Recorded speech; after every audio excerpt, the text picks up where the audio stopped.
नमस्ते। मेरा नाम सिद्धांत है और ये है हमारा रोज का आर्थिक मामलों का बुलेटिन जिसका नाम है खर्चा पानी। खर्चा पानी में हम लोग बहुत सारी चीजों के बारे में बातचीत करने लगे हैं। अब तो केयर एनर्जी जैसा एक केस और आ गया है सामने, और वो केस फिर से क्या एक आ, क्या मुसीबत लेकर आएगा वो केस, उस पर थोड़ी बातचीत करेंगे हम लोग। मूडीज ने इंडियन बैंकिंग सिस्टम को एक पूरी रैंकिंग दी है, उस रैंकिंग पे थोड़ी बातचीत करेंगे। आरबीआई ने एसबीआई और स्टैंडर्ड चार्टर्ड जैसे बड़े बैंकों पर किस बात की पेनाल्टी ठोकी है, उस पर थोड़ी बातचीत करेंगे। और आखिर में चलते चलते सबसे जरूरी टॉपिक, मतलब सबसे जरूरी क्या, आज के हमारे गेस्ट के सबसे मनपसंद टॉपिक का पर एक अपडेट है जिस पर हम बातचीत करेंगे। और आज के हमारे गेस्ट हैं सिद्धार्थ जराबी, बिजनेस टुडे बहुत टीवी बहुत के धन्यवाद एडिटर। सिद्धांत। कैसे हैं, क्या हाल चाल? बहुत बढ़िया। अच्छा, लोगों को ये थोड़ा सा हो रहा होगा कि आपका फेवरेट टॉपिक है क्या, सेमीकंडक्टर।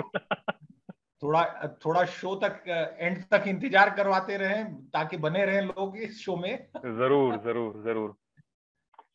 तो सिद्धार्थ, हम लोग आज सबसे पहले जो बातचीत करेंगे वो बातचीत होगी देवास मल्टीमीडिया इन जो कंपनी है उसके एक लॉ सूट के बारे में। और ये बातचीत बहुत दिनों से हो रही थी, एक बार पहले भी मैंने इस पर थोड़ी बातचीत कभी की हो शायद।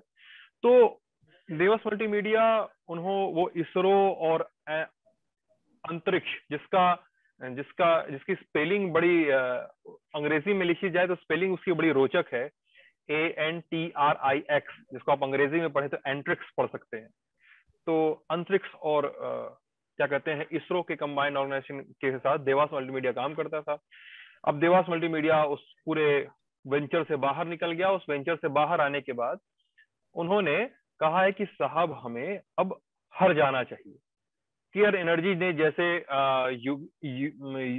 यूरोप के दूसरे लोकेशंस पे और यूएस में एयर इंडिया की लोकेशंस पे जो संपत्तियों पर उन्होंने थोड़ा सा वो किया था, अपनी नजर बनाई थी, देवस भी उसी फॉर्मेट पे काम कर रहा है। उन्होंने भी 1.3 बिलियन डॉलर, जिसको अगर हम रुपए में कन्वर्ट करें तो 97 अरब 54 करोड़ रुपए का दावा ठोका है। दावा वही कि एयर इंडिया भारत सरकार का अल्टर ईगो है, प्रतिरूप है, और भारत सरकार से पैसा चाहिए तो एयर इंडिया से वही पैसा मिल सकता है। अब एयर इंडिया भी भारत सरकार के पास नहीं है, अब वो टाटा ग्रुप के पास है। तो सबसे पहले बैकग्राउंड में चला जाए सिद्धार्थ जी, क्या है ये मामला? देखिए, देवस मल्टीमीडिया और अंतरिक्ष जो आपने कहा था, इसकी जो पृष्ठभूमि ये है कि कई वर्ष पहले, लगभग 2 दशक पहले, एक योजना शुरू हुई थी और उन दिनों ये काफी इस पर चर्चा होती थी कि सैटेलाइट द्वारा ब्रॉडबैंड की सुविधा दी जाएगी। जो कम्युनिकेशन है उसमें वॉइस तो है ही है, पर ब्रॉडबैंड के लिए तो कई दशकों से प्रयास चल रहा है, जिसे हम सैटेलाइट या वायरलेस ब्रॉडबैंड कहते हैं। तो इस संदर्भ में जो सैटेलाइट की फ्रीक्वेंसीज हैं वो हमारे इंडियन स्पेस रिसर्च ऑर्गेनाइजेशन द्वारा संचालित हैं और ये डिपार्टमेंट ऑफ स्पेस के अंतर्गत आता है। जैसे दूरसंचार विभाग डीओटी के द्वारा जो मोबाइल का स्पेक्ट्रम ऑक्शन होता है, वैसे ये भी एक अलग व्यवस्था है। अगर इसमें तकनीकी विषय में नहीं जाएंगे तो ये एक योजना बनी। देवस एक कंपनी है जिसमें भारतीय मूल के व्यक्ति भी जुड़े थे और उनका ये मानना था कि हम भारत में एक सस्ता सैटेलाइट द्वारा ब्रॉडबैंड सुविधा देंगे। कॉरपोरेशन बना, इसरो के साथ टाई अप हुआ। परंतु देवस के इस मामले में और कई ऐसे मामलों में आपको ध्यान होगा कि कब एक की जब बात है ये सिद्धार्थ, कब की बात है ये? ये जो कॉरपोरेशन बना था, मुझे लगता है लगभग ये 2010 से पहले की बात होगी। और अच्छा एक जो अच्छा। क्रूशियल एक डेवलपमेंट ये हुई कि यूपीए के दूसरे कार्यकाल में आपको ध्यान होगा कि स्पेक्ट्रम घोटाला एक बहुत बड़ा विषय बना। अब घोटाला का जी भी नहीं मिल रहा है तो 2G, 4G, 5G, कोल जी सब बोल दिया लोगों ने। और उसके कारण जो हमारी जिसके बारे में आर्थिक, बहुत सारे लोग कहते हैं कॉन्सरेबल है कि ये क्वेश्चनेबल है कि ये घोटाला था भी कि नहीं था। बिल्कुल है, हाँ। बिल्कुल है। और उसके एक बहुत बड़े रचयिता जो हैं उन पे भी बहुत सवाल उठ रहे हैं, बट वो हमारी विनोद जी, स्टोरी को विनोद जी की बात कर रहे हैं आप? हाँ, तो हुआ ये कि उस टाइम बहुत सारे केस डले, और एक केस ने तो सारी 2G लाइसेंस कैंसिल कर दी, और एक केस देवस की इस स्पेक्ट्रम एलोकेशन को भी आया कि जी इनको जो स्पेक्ट्रम मिला है ये बिना लाइसेंस के, बिना एक ऑफिशियल प्रक्रिया के कोर्ट में मामला चला गया, और सरकार ने उस टाइम आनन फानन में ये कैंसिल कर दी उनके साथ डील, क्योंकि एक ये प्रकार का निजी क्षेत्र की एक कंपनी और सरकारी क्षेत्र के साथ एक टाई अप था, तो इस टाई अप को कैंसिल कर दिया गया। जब ये कैंसिल हुआ तो देवास में कई विदेशी शेयर होल्डर हैं, अलग अलग कंपनीज हैं, तो उन सब ने बोला भाई साहब आपने किस कारण से ये कैंसिल किया, उसके हमें कारण बताइए। कोई भी कॉन्ट्रैक्ट जो होता है, हमने देखा होगा, हम ये हर कॉन्ट्रैक्ट में लिखा होता है कि जी बताइए क्यों किया आपने, एक्शन ऐसी ली है, मतलब जो कैंसिल करने की, यानी जो सारा पैसा लगा होगा सभी पार्टीज का, दोनों पार्टीज का, दोनों तरफ नुकसान होगा, जिसका ज्यादा पैसा लगा हो उसको ज्यादा बड़ा नुकसान होगा। तो उन्होंने, एक क्लॉज होता है ऐसे सारे केसेस में, जो आपने केन का भी हवाला दिया, उसको कहते हैं आर्बिट्रेशन। आर्बिट्रेशन का मतलब है कि जो कोर्ट के द्वारा सुनवाई पे सुनवाई, डेट्स पे डेट वाली प्रक्रिया 10-20 वर्ष लग जाए, उस मैटर से हटके दोनों पार्टीज जो कॉन्ट्रैक्ट में जिनका सिग्नेचर है, दो से ज्यादा पार्टीज का भी कॉन्ट्रैक्ट होता है, तो वो एक इंटरनेशनल कोर्ट ऑफ आर्बिट्रेशन एक व्यवस्था है जिसमें सभी देशों ने, अधिकतर सभी देशों ने उसमें सिग्नेचर किया हुआ है कि हम इससे पार्टिसिपेट करेंगे, और आर्बिट्रेशन का कमर्शियल मामले, कमर्शियल लीगल चैलेंज, डिस्प्यूट जल्दी सॉल्व हो, ये पर्पस रहता है। अब जो आर्बिट्रेशन में अवार्ड देवस मल्टीमीडिया, जो एक प्रकार से विदेशी कंपनी है, विदेशी शेयर होल्डर है, उनके फेवर में गया, जो आपने एक अमाउंट ऑफ मनी सम जो बताया है उनके फेवर में गया।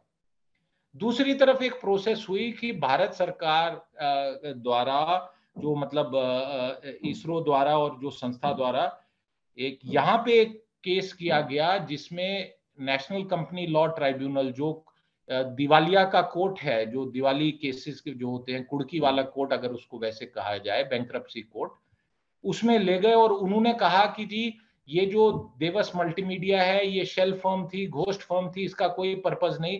तो उसने सरकार के यानी सरकारी पक्ष की दलील को मानते हुए उसके फेवर में केस दिया। अब क्या घटा है? अब ये घटा है कि ये जिस व्यक्ति न्यूमैन साहब का आपने जिक्र किया, ये बड़े फेमस व्यक्ति हैं। इन्होंने, अर्जेंटीना ने जो विदेशी निवेशकों से पैसा लिया था, अर्जेंटीना की सरकार ने, जिसे गवर्नमेंट बोरोइंग कहते हैं, सरकार भी बोरो करती है पैसा अपना हाँ, कामकाज 15 साल चलाने चला के है लिए, वो केस पूरा, और जितवा के दिया। और जितवा के लाए हैं। और उन्होंने, न्यूमैन ने ये भी कहा है, मतलब कि सरकारें जो हैं, मतलब न्यूमैन का मैं कोट पढ़ रहा हूँ, जो ईटी से बातचीत में उन्होंने कहा है, ये इलियट मैनेजमेंट के साथ काम करते थे, इलियट मैनेजमेंट को उन्होंने अर्जेंटीना से लड़ाई में पैसे दिलवाए, और फिर उनको इन्होंने क्या कहते हैं, देवस इंटरनेशनल ने, देवस मल्टीमीडिया ने उनको हायर किया, देवस मल्टीमीडिया ने हायर किया, और हायर करने के बाद अब इस काम में लगा दिया। जिसके बाद ईटी से बातचीत में उन्होंने कहा है कि साहब इनएविटेबल है, इसको नियरली इम्पॉसिबल है for the India to evade this, इससे बच पाना लगभग नामुमकिन है। देखिए उसका कारण क्या है, जो जब 2005 में जब ये साइन हुई थी ना डील, 2005 में मैंने आपको कहा था कि यूपीए के कार्यकाल में थी, यूपीए 1 में ये डील साइन हुई थी, 2004 में एनडीए की सरकार गिरी थी, और 2005 में ये डील साइन हुई थी। उस डील के जो जो क्लॉजेज हैं वो ऐसे एक प्रकार से सख्त क्लॉजेज हैं, और ऐसे कॉन्ट्रैक्चुअल क्लॉजेस हैं कि जिसमें आप अगर दलील ढंग से ना पेश कर पाए आर्बिट्रेशन कोर्ट में, तो आप हार जाते हैं। केन में भी यही हुआ। और जो विदेशी निवेशक हैं दुनिया भर में, एक बात ये समझ लीजिए, उनकी लीगल कार्रवाई बहुत होती है। जब कोई व्यक्ति हजारों करोड़ रुपया लगा रहा है एक प्रकार से अनजान देश में एक नए प्रोजेक्ट में, तो वो अपनी लीगल बहुत उसमें ठोक पीट के काम करता है। और 2000 जब ये कैंसिल हुआ तो एक प्रकार से आनन फानन में हर प्रकार का इल्जाम लग रहा था, हर कोई चोर था, हर अफसर चोर था, हर कंपनी चोर थी, भारत में केवल चोरी हो रही थी, अच्छा कुछ नहीं हो रहा था, एक ऐसा माहौल बनाया गया। मैं इसमें राजनीतिक पक्ष नहीं लेता हूं, पर आपको ध्यान होगा कि एक इकोनॉमी को लेके इतना बड़ा प्रहार बना कि जिसके कारण ये आप इकोनॉमी लगभग ये 12, 13, 14 के समय की बात है हाँ थोड़ी, हाँ हाँ तो कि जिस समय एक नैरेटिव बन गया था, मतलब कि ये भ्रष्टाचार ही बिखरा हुआ है सरकारों में। और अगेन मैं ये कहूंगा कि हम ना तो जज है, ना जूरी है, ना एग्जीक्यूशनर है, पर हमने ये देखा है कि कई केसेस में अभी तक कोर्ट्स ने कोई ऐसा वर्डिक्ट ही नहीं दिया जिससे हम कह पाए कि हाँ जी वाकई में चोरी हुई थी। भ्रष्टाचार हुआ था, हाँ। मतलब लोग कहेंगे कि आप नो भ्रष्टाचारी के पक्ष में हो, ये हो, फलान हो, ढिमकान हो, लोगों की आदत है व्हाट्सएप पे कुछ भी लिखने में तो कोई जाता नहीं है, ट्रोलबाजी तो फ्री का काम है। परंतु सत्य यह है कि 2G के कोर्ट केस में कुछ नहीं निकला। तो एक आर्थिक दृष्टि से सवाल अगर पूछा जाए कि भाई साहब कुछ नहीं हुआ, ना लाश मिली, ना खून हुआ, पर जमीन खोद डाली, तो नुकसान किसका हुआ? नुकसान देश का हुआ, नुकसान नौकरियों का हुआ, नुकसान इंडिया की इमेज का हुआ, फॉरेन इन्वेस्टमेंट्स का सबसे बड़ा नुकसान हुआ। और ऐसे कई केसेस हैं। मतलब मैं आपको 1 दर्जन नाम गिना सकता हूं जिसमें उन कंट्रीज ने और उनकी कंपनीज ने ये कसम खा ली कि भैया भारत में नहीं, 1 रुपया भी फूटी कौड़ी नहीं लगाएंगे भारत में, क्योंकि यहाँ पे बिल्कुल जंगल राज है। मैं आपको मिसाल दे सकता हूं, रशिया की एक बहुत बड़ी कंपनी है सिस्टमा। सिस्टमा सिस्टमा बहुत अच्छा। बड़ी कंपनी है, विशाल कंपनी है। अच्छा, उसने क्या हाथ जोड़ करती है दिए। वो टेलीकॉम, तेल, मतलब आप जो कह लो उस कारखाने उनके हैं। अच्छा, जो रशिया में 5-10 बड़ी कंपनीज हैं, सुपर कंपनीज हैं, उनमें से सिस्टमा JFSC एक है। आपको पता है सिस्टमा द्वारा जो 2G लाइसेंस में पैसा लगा था, $1 बिलियन उसमें किसका था? आपको ध्यान होगा इंडिया रशिया से बहुत सामान लेता था, डॉलर की कमी थी, तो हाँ हाँ हाँ हाँ, हमारा एक रूपी रूबल में ट्रेड होता था, उनकी रूबल जी में और जी। हमारे रूबल में। फिर जब हमने उस ट्रेड को समाप्त किया तो हमें पैसे देने थे, हमारे हमारे पे कर्जदारी थी रशिया की।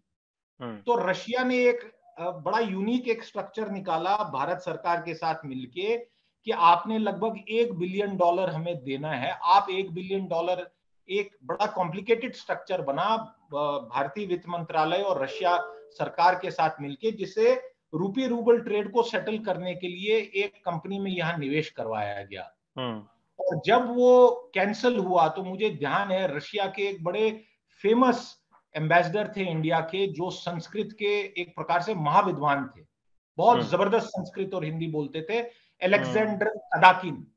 और कई बार अच्छा। यहाँ के राजदूत रशिया के यहाँ बन के आए हैं। मेरे उनकी इंटरव्यू हुई रशियन एम्बेसी में दिल्ली के चाणक्यपुरी में, और मुझे एक लाइन उनकी याद है। ये मैं इसलिए दोहरा रहा हूं हमारे दर्शकों के लिए। आपने कहा ना कि विदेश में क्या इंपैक्ट पड़ता है, मैं इसकी एक जीती जाती एग्जाम्पल देना चाहता हूं। उन्होंने बातचीत में कहा, तो मैंने कहा जी ऐसा हुआ वैसा हुआ बात, तो मैंने कहा do you think we will forget the $1 billion of Russian tax payer money which has gone waste? ऐसा कहा उन्होंने ऑन द रिकॉर्ड? बिल्कुल ऑन रिकॉर्ड है, यूट्यूब पे अभी भी वो इंटरव्यू मिल जाएगा। मैं दूसरी कंपनी में काम करता था और मैं जानता हूं कि रशिया के साथ उस डील के बाद हमारी जो कई चीजों में रुकावट आई है, डिफेंस डील्स में आपने देखा होगा कई बारी थोड़ा टेंशन होता है, अननेसेसरी का हमें तंग भी किया जाता है, और एक जो खटास आई है रिलेशनशिप में, उसके पीछे ये भी एक बहुत बड़ा कारण है। चलिए आर्बिट्रेशन पे वापस आते हैं सिद्धार्थ जी हम लोग। हाँ, बहरेन टेलीकॉम की एक मिसाल देता हूं। वहां भी एक इसी प्रकार का इशू हुआ है, और भी कंपनीज हैं। तो देवस के मामले में अब कुल मिला के अगर हम ये कहें कि केन का ध्यान रखते हुए अब ये प्रेशर टैक्टिक है। देवस वाले जो शेयर होल्डर हैं, जिसमें से डॉयचे टेलीकॉम भी है, जर्मनी की टेलीकॉम कंपनी है, ये प्रेशर डाल रहे हैं क्योंकि उन्होंने देखा है कि भारत सरकार ने केन के साथ एक कानून लाया है, सेटलमेंट और रेट्रोस्पेक्टिव टैक्स वापस लिया और सेटलमेंट की तरफ से पूरा मामला आगे बढ़ गया। हाँ हाँ, तो अब ये एक प्रेशर टैक्टिक है, और ये कहां जाएगा मैं नहीं जानता हूं। क्या भारत सरकार सेटल करेगी, कोई वाया मीडिया निकालेगी, हम अपने लिए कहना नहीं, और हम किसी को एडवाइस करने वाले नहीं है, बट ये जरूर है, मैं आखिरी बात कहूंगा कि आर्बिट्रेशन के अवार्ड कई बारी ओवरटर्न करवाना बड़े मुश्किल होते हैं, क्योंकि बड़े स्ट्रॉन्ग लीगल उसमें क्लॉजेस होते हैं। अच्छा सिद्धार्थ, मेरा इसमें एक ये भी क्वेरी है कि केयर्न का मसला एक अलग टाइम जोन में था। उस समय एयर इंडिया भारत सरकार की मालिकाना हक वाली अभी कंपनी थी। सिद्धांत आपकी बात काट रहा हूं, अभी ऑफिशियली एयर इंडिया टाटा के अभी पास अभी तो गया अभी नहीं तो है। बिडिंग अभी तो बिडिंग ही अभी तो बिडिंग ही इन्होंने जीती है, हाँ अब वो अभी जो, मालिकाना हक चेंज होना है। हाँ जो मतलब सरकार ने फैसला किया है, एक एक हम्म। प्रकार से हैंडशेक हुआ है, बट अभी सेल डीड ऑफिशियल हुआ नहीं ट्रांस, हाँ, है। सेल डीड अभी नहीं साइन हुआ है, सट्टा सेल डीड बैनामा नहीं हुआ हुआ है। नहीं है। हाँ, तो वो वाली बात है।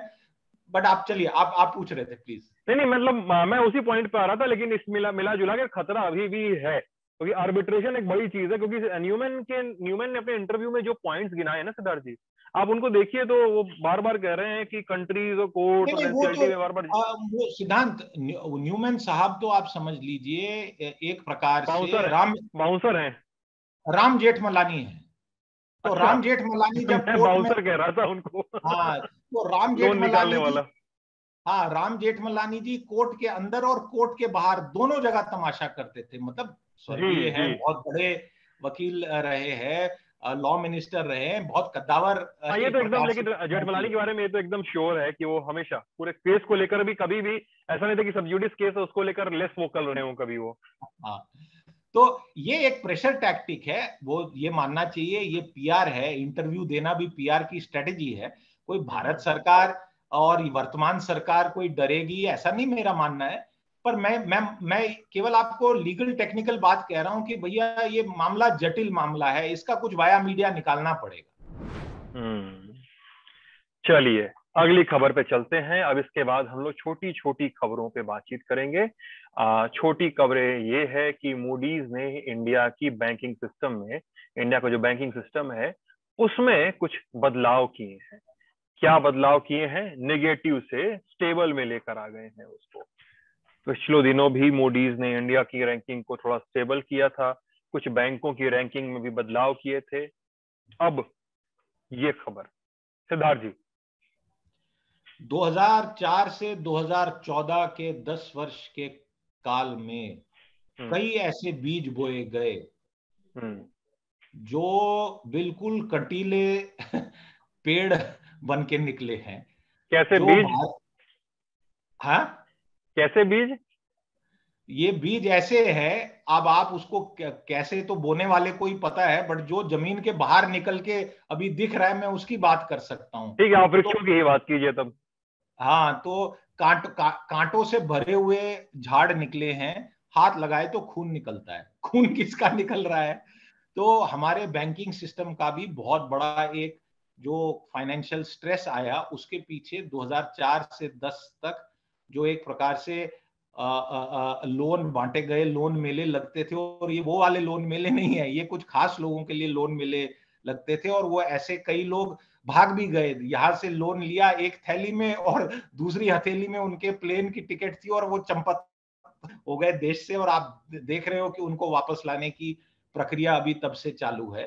तो हमारे बैंकिंग सिस्टम में बहुत बड़ा एक जो अननेसेसरी के लोन दिए गए, कमजोर कंपनीज को लोन दिए गए, सारे लोन गलत थे ऐसा नहीं कह रहा हूं, बट काफी क्वेश्चनेबल काम हुए। और उसमें उस समय 2004 से 14 और खासकर दूसरे भाग में, दूसरे यूपीए में कई ऐसे नेतागण थे, कई ऐसी पर्सनैलिटीज थी जिन्होंने एक प्रकार से लोन मेले की एक industry, private industry, cottage industry चालू कर ली थी।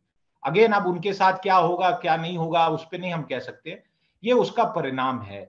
और पिछले 6-7 साल में जो बैंकिंग सिस्टम के सुधार को लेके काम किए गए हैं, ये मूडीज का जो स्टेबल वाला रेटिंग है, ये एक उसकी तरफ इशारा है। और दूसरा, एकदम इमीडिएट काल में जो कोरोना पैंडेमिक से जो लग रहा था कि बहुत बुरा हाल होगा, उसको हमने मैनेज किया है, वो भी एक इसमें से संकेत निकल के आता है कि शायद हमारी इकोनॉमी जो ग्रो कर रही है, तो हमारा बैंकिंग सिस्टम भी वापस सही स्थिति में आएगा।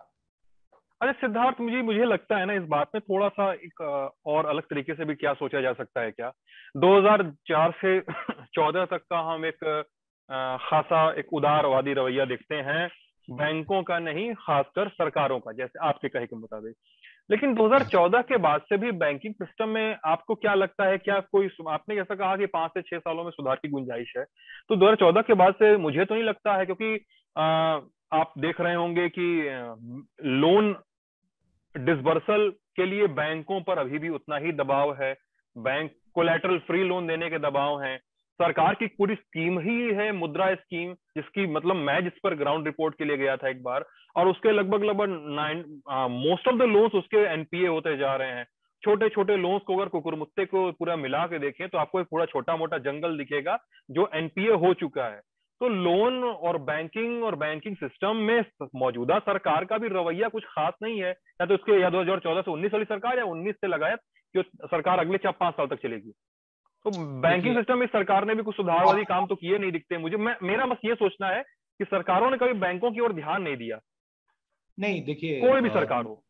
आपने दो बड़े इंपॉर्टेंट चीजें उठाई हैं, जल्दी से इनका पहले उत्तर दूंगा। जी जरूर। क्या क्या इस सरकार ने भी और सभी सरकार ने लोन मेले चलाए हैं? बिल्कुल चलाए हैं।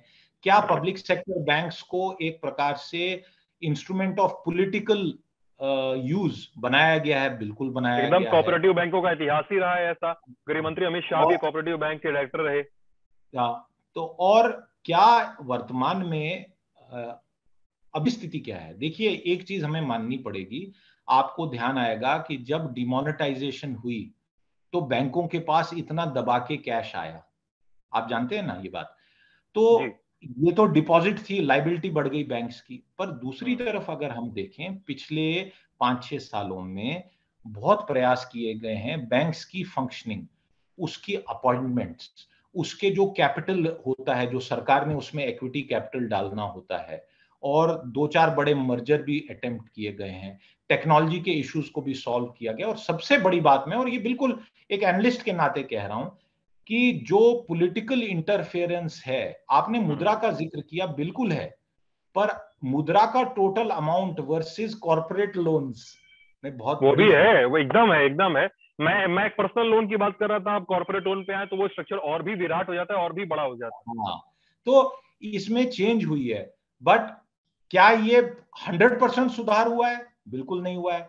सबसे बड़ी समस्या हमारे बैंकिंग सिस्टम में आज सिद्धांत ये है कि टेक्नोलॉजी पिछले 5-6 वर्ष में इतनी फास्ट निकल गई है कि इतने बड़े बैंक, इतने ब्रांच, इतने एटीएम, इतने कर्मचारी, पासबुक, कागज पत्री, ये सब खत्म हो रही है ना। मैं बार बार है। कहता हूं, भीम का जो भी कोई हमारा दर्शक किसी भी भीम ऐप का, यूपीआई का यूजर है, साधारण व्यक्ति, 10-20 हजार साल महीने का 50-60-70 हजार रुपए का ट्रांजैक्शन करने वाला व्यक्ति, आप उससे पूछ लीजिए कि बैंक पिछली बारी कब गए थे, एटीएम पे कब गए थे। सब डिजिटल हो रहा है। बहुत ऐसा नहीं है कि सारा देश डिजिटल है, बहुत बड़ी एक संख्या ऐसी है जो बिल्कुल डिजिटल, क्या फोन नहीं हाथ में है उनके।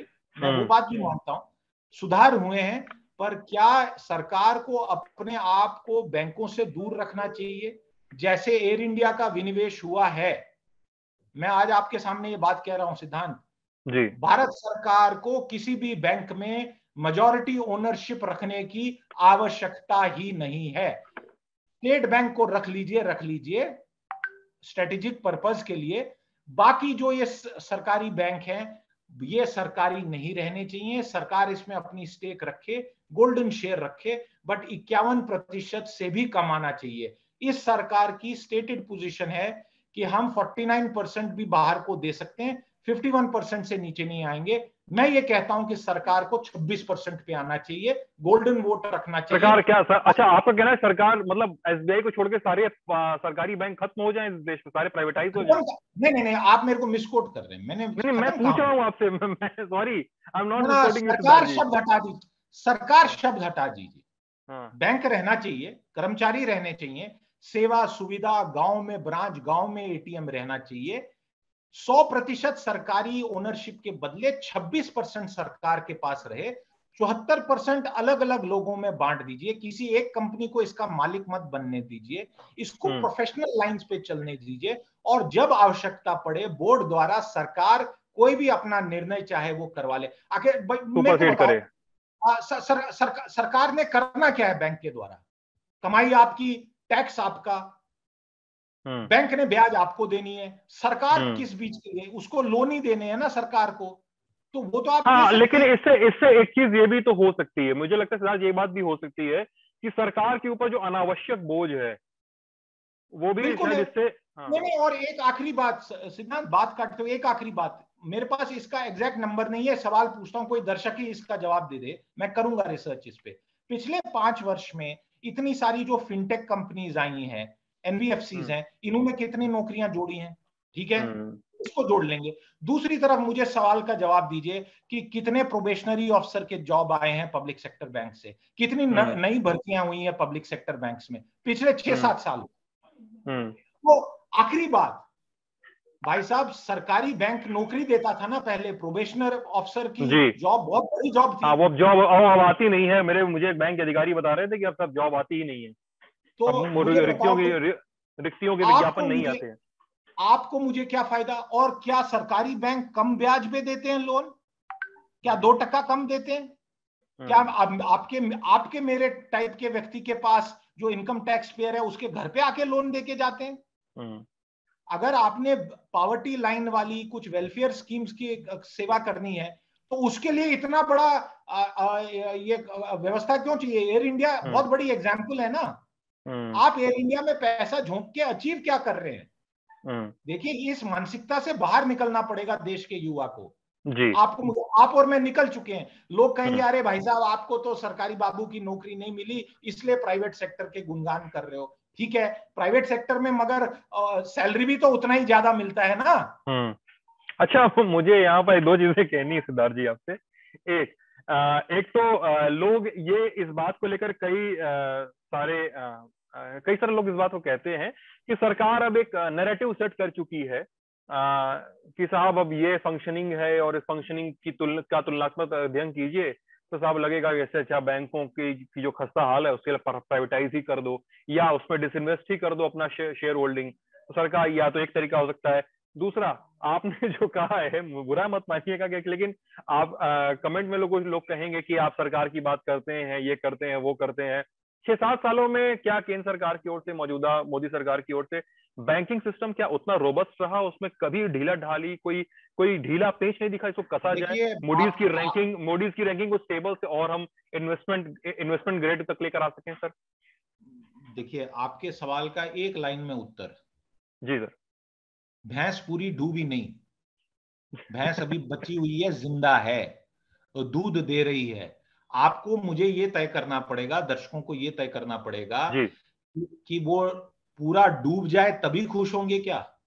मेरा इसका उत्तर सिंपल है कि further decline and destruction of public sector banking system has been stopped by this government. मुझे कोई भी कहे, मुझे उससे कोई मतलब नहीं। जो सच्चाई और फैक्ट ये है, और आप किसी भी विद्वान को अपने शो पे ले आइए, बैंकिंग सेक्टर को ले आइए, किसी प्राइवेट सेक्टर बैंकर को ले आइए, जो डूबने की कगार पे थे, ध्वस्त होने की कगार पे थे, उससे हम बच गए हैं। क्या ऊपर जाके और सुधार हो सकता है? स्टेबल से और बढ़ सकते हैं, बिल्कुल बढ़ना चाहिए। पर आपको एक चीज बता दूं, 5 साल बाद पब्लिक सेक्टर बैंक कितनी नौकरियां देंगे हमारे देश के युवा को? मापदंड ये होना चाहिए, मापदंड ये होना चाहिए। ये नहीं होना चाहिए कि कितने बिल्डिंग बनेंगे, कितने एटीएम बनेंगे। मापदंड ये है कि देश के युवा को बैंकिंग की नौकरी कौन देगा, और उसका जवाब जो सही देगा, उत्तर वही सही व्यक्ति। चलिए, मानता तो मैं भी ये हूं कि अगर एक हाथी रख के उसको खिलाने से अच्छा है फालतू में उसको बेच के कोई पैसे ही कमाए जाए। उसका मतलब एसेट को आप सेल कीजिए, एसेट को आप डिसइन्वेस्ट कीजिए ताकि उससे आपके कुछ पैसे आ सके। और जरूरी है उसका बोझ उठाना ही कोई अच्छा फैसला नहीं है। दर्शकों को क्या लगता है वो तो कमेंट बॉक्स में जो भी उनका सोचना है इस पूरे मुद्दे पे कि सरकार का क्या स्टेप आपको लगता है कि उसको फ्लैग करने की जरूरत है, तो वो भी हमें लिखेंगे अगर आप, तो अगले एपिसोड में उस पर बातचीत करेंगे। बैंकिंग की बात हो रही है, तीसरा टॉपिक भी बैंकिंग से जुड़ा हुआ है, छोटा सा टॉपिक है। आरबीआई की पेनाल्टी है, एसबीआई पे पेनाल्टी 1 करोड़ और स्टैंडर्ड चार्टर्ड पर penalty 2 crore, to be very precise 1.95 crore. Penalty मतलब नियमों की फेहरिस्त है। तो अपने जो एक्ट 47 है उसका हवाला देते हुए आरबीआई ने पेनल्टी लगा दी। और क्यों किया है आरबीआई ने ऐसा, और क्या ऐसे एपिसोड और देखने को मिल सकते हैं? देखिए, ये बहुत बारी होता है, और ये अच्छा। जो रूल्स के साथ कंप्लायंस नहीं होती है उसके हम्म। लिए ये सांकेतिक पेनल्टी है। यानी देखा जाए तो 1 करोड़ रुपया एसबीआई के तो लिए हाँ, मतलब कुछ भी नहीं, कुछ भी नहीं, ऑब्वियसली कुछ कुछ भी नहीं। नहीं, पर ये एक सांकेतिक है, इसकी खबर बनती है, ये सिग्नल दी जाती है। आपको ध्यान होगा कि एचडीएफसी को लेके आरबीआई ने कुछ समय पहले बड़ी रेस्ट्रिक्शंस लगा दी थी कि आप नया क्रेडिट कार्ड नहीं जी, इशू कर सकते अभी जब उसको तक आप ईज किया है रिस्ट्रिक्शंस को। अपना इंफॉर्मेशन टेक्नोलॉजी, अपना आईटी का सिस्टम नहीं सुधारेंगे। तो हम्म। ये एक सुधार को लेके जो रेगुलेटर है, क्योंकि सारा बैंकिंग सिस्टम आरबीआई के अधीन है, बैंकिंग एक्ट के नियमों और कानून के अंतर्गत, तो ये एक प्रकार से रैप ऑन द नकल्स होता है कंप्लायंस को अच्छा। लेके। और इसमें अच्छा। मतलब कोई ऐसी घोटाला हुआ है ये तो बिल्कुल नहीं है। कोई कंप्लायंस को लेके कहीं पे जो फॉलो नहीं हुआ है, और बड़े, एक बात ये भी कह दूं, मैंने ऐसे विषयों पे जी। कई बार बैंक वाले लोगों से बात की है, वो कहते हैं भाई साहब आपको ये नहीं पता कितना हमें कंप्लायंस, कितने फॉर्म, कितने जवाब देने पड़ते हैं, कहीं कहीं कोई भूल चूक हो गई है तो हाँ। उसको लेके, और ये रिप्रेजेंटेशन देते हैं। एक बात आखिर में ये कहूंगा, कई बार ही आरबीआई रिप्रेजेंटेशन सुनने के बाद अपने निर्णय में कुछ फेरबदल भी लाता है। अच्छा। हाँ। चलिए, और आखिरी अपडेट, सिद्धार्थ जी का फेवरेट टॉपिक सिद्धार्थ जी का है सेमीकंडक्टर डिवाइसेस। और कुछ हफ्ते पहले, 2 हफ्ते पहले का एपिसोड था ना सिद्धार्थ जी वो, हाँ हाँ हाँ। जिसमें आपने वो पंजाब की चिप फैक्ट्री में एक बहुत ऐतिहासिक आग का किस्सा सुनाया था। तो तो उस एपिसोड में सिद्धार्थ जी ने एक बात कही थी, और उस बात को MIT के joint secretary Saurabh Gaur, ministry of information and technology के जो ज्वाइंट सेक्रेटरी हैं सौरभ गौर, लगभग उन्होंने एक तरह से एक हरी झंडी दी है। खबरें हैं कि उन्होंने कहा है कि हम अभी डिटेल तो रिवील नहीं करेंगे, लेकिन 2022 आते आते तक हम सेमीकंडक्टर फैब्रिकेशन में लीड करने वाले। सिद्धार्थ जी, आपकी प्रतिक्रिया? देखिए, बहुत अच्छा है, सरकारी अफसर ऐसी भाषा और इतना कॉन्फिडेंस से बात जब करते हैं तो ये बड़ी खुशी की बात है, क्योंकि बहुत सारे क्षेत्रों में अभी भी सरकार का बहुत बड़ा प्रभाव है। सेमीकंडक्टर को लेके जितना बड़ा इन्वेस्टमेंट चाहिए होता है, और मैं केवल जमीन और प्लॉट जहां पे हो वो सब की बात नहीं है, इसमें बहुत पैसा लगता है, टेक्नोलॉजी बहुत लिमिटेड है, जो इसकी मशीनें हैं बनाने वाली वो भी गिनी चुनी कंपनियां हैं। मतलब ये आप समझ लो कि जहाज से भी जटिल काम है, जहाज खरीदने से ज्यादा जटिल काम है। तो ये जो कहा गया है, और हमें भी अलग से संकेत मिल रहे हैं कि भारत सरकार बहुत अभी तेज गति से इंडिया में सेमीकंडक्टर खुद बनने शुरू हों, विदेश की कंपनीज पे डिपेंडेंस कम हो जाए, इसके लिए बहुत प्रयास कर रही है। और जब ये प्रयास सफल होगा, जब अनाउंसमेंट होगी, उसके बाद भी कई वर्ष लगेंगे, इसमें बहुत समय लगता है, पर ये करना बहुत आवश्यक है। हजारों लाखों करोड़ों का रुपए का इंपोर्ट होता है, और इसके परिणाम देखिए, आज दुनिया में सेमीकंडक्टर की शॉर्टेज है, इसलिए आज भारत में 9 महीने का वेटिंग लिस्ट है कई कार मॉडल्स पे। आपको गाड़ी लेनी है, 9 महीने वेट करिए। काहे लिए भाई? गाड़ी यहां बन रही है तो उसमें छोटा सा चिप नहीं बन सकता है? दुनिया की हर सेमीकंडक्टर इलेक्ट्रॉ बड़ी से बड़ी फर्म में जाइए, भारतीयों की लिस्ट है, मतलब भरे पड़े हुए हैं अपने देश के मूल के व्यक्ति, इतने ब्रिलियंट साइंटिस्ट हैं। और अब टेक्नोलॉजी ऐसी हो गई है कि कोई बड़ी बात नहीं है। हमारे ये प्रयास नहीं सफल हो पाए 40-50 वर्षों में, अब सफल हो ऐसी प्रार्थना करूंगा मैं। और ये बहुत बड़ा एक चीज होगी, इसके जो बेनिफिट हमारी इकोनॉमी में आएंगे वो लोगों को अभी अंदाज नहीं है। और कई नौकरियां भी बनेंगी, क्योंकि ये बड़ी हाईटेक नौकरियां होती हैं, तो ये आप वो मत समझिए कि मास में एम्प्लॉयमेंट हो जाएगी, कि 10 लाख लोग एम्प्लॉय होंगे, बट इसका इनडायरेक्ट एम्प्लॉयमेंट बेनिफिट बहुत बड़ा आएगा कि इकोसिस्टम बनेगा। कहीं भी आपने देखा होगा, कहीं सफल इंडस्ट्री अगर लगी है, और ये हमारे दर्शक बहुत अच्छे हाँ, से वो पूरा जानते हैं, चेन बनेगा मेरे ख्याल से, वो नहीं पूरा बनता है, सप्लाई मतलब मैन्युफैक्चरिंग सब कुछ का। उस मोहल्ले, उस गांव, उस छोटे शहर, उस कस्बे की फ्यूचर बदल जाती है। बाड़मेर का एक उदाहरण ले लीजिए ना, जब वहां तेल मिला, आज का जी। बाड़मेर और उस समय का बाड़मेर टोटली जमीन आसमान का फर्क है।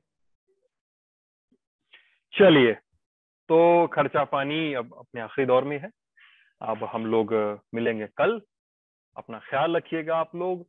इन खबरों पर, इन पूरी बातचीत पर, थोड़ी नोकझोंक पर आपकी क्या राय है हमें जरूर बताइएगा। हम और सिद्धार्थ जी फिर से कल बैठेंगे, बातचीत करेंगे, देखेंगे टॉपिक्स पे थोड़ा सा ध्यान देंगे। आप लोगों को क्या चाहिए कल वो भी बता सकते हैं, हम वो भी पिक कर सकते हैं। अपना ख्याल जरूर रखिएगा और ललन टॉप देखते रहिएगा। Good night.